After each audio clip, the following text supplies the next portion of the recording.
Steve Bannon's idea to set up a Soros-styled NGO to prop up Europe's right-wing parties has caused quite a stir among liberals and the left, who rushed to accuse the former Trump advisor of planning an attack on democracy.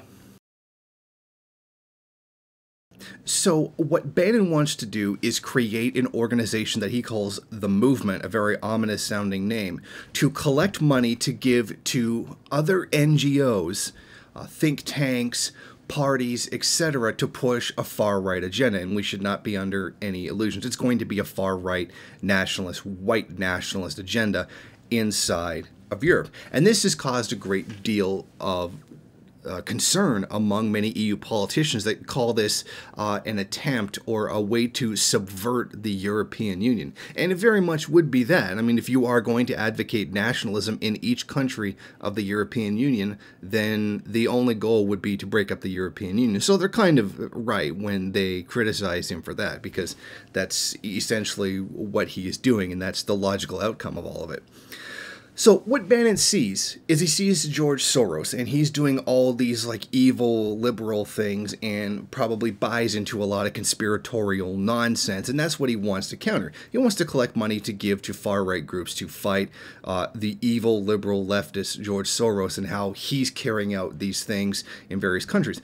Of course, what he must have forgotten was, you know, the whole funding the Nazis in Ukraine and funding other right-wing nationalist groups in other countries, which George Soros, which Steve Bannon chooses just not to see. The fact is, Bannon can't understand George Soros, and people like Steve Bannon cannot understand George Soros because they are incapable of criticizing systems. They are only capable of criticizing individuals. To them, there is no systemic problem with a system. There's only some evil, pervading outside influence that comes in and ruins everything that's naturally and inherently good. If we just had an all-white society, in their view, everything would be okay. It's when minorities come in that everything goes down. That's their view. They're incapable of criticizing a system like capitalism. It must always be this outside influence. If only we got rid of these outside people, then everything would be okay. That's the kind of view that he has.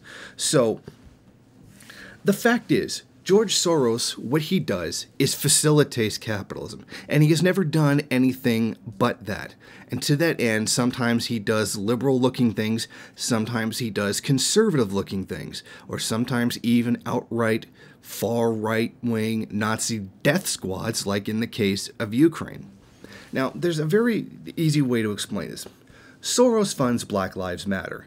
Now, Black Lives Matter doesn't even deny this. The reason he does that is because he's trying to promote social peace in the imperialist core. He wants social peace between whites and blacks inside of the United States in order to facilitate the functioning of capitalism. The less social antagonisms there are, the more freely capitalism can function, the more easily labor is upward and mobile, and that's better for the freer the flow of capital, the freer the flow of labor, the better it is for capitalism. Now, when you go over to the other side, when he's doing far-right things, like the case of Ukraine, what he's doing is he's funding death squads to fight off the interests of Russian capitalists.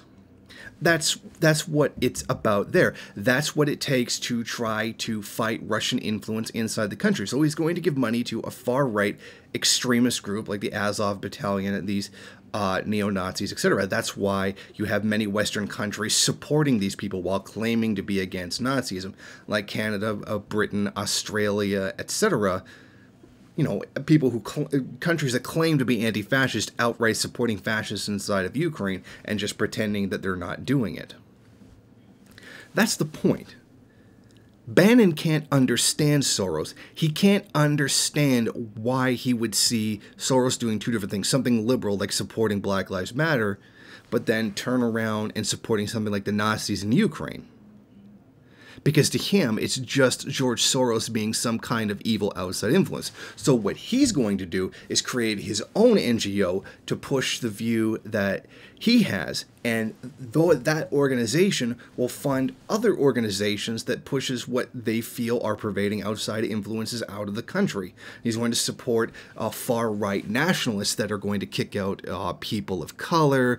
They're going to kick out foreign organizations. All this idea about globalism. You know, it's the globalists. It's this some kind of conspiracy theory. The fact is, what is being globalized is capital. This is not some kind of conspiracy. This is just capitalism reaching a later stage at which capital must be able to freely flow between countries in the world in order for it to be the most profitable possible. But none of that is something him or those like him can see. All they see is something they don't like in what they claim to be their society, and they have the right to dictate to other people. And that's why, in the end, this NGO is probably going to fail, because a lot of European countries are probably just going to shut it down before it could even get off the ground and stuff like that. So, to Steve Bannon, I know you support capitalism because it's like inherently nature or something, even though, you know, capitalism doesn't exist in nature. If you understood how to criticize systems instead of individuals, you would understand what George Soros is doing, and you'd probably end up supporting him. Thank you for watching. If you like this program, then please head over to my Patreon page and set up a monthly donation.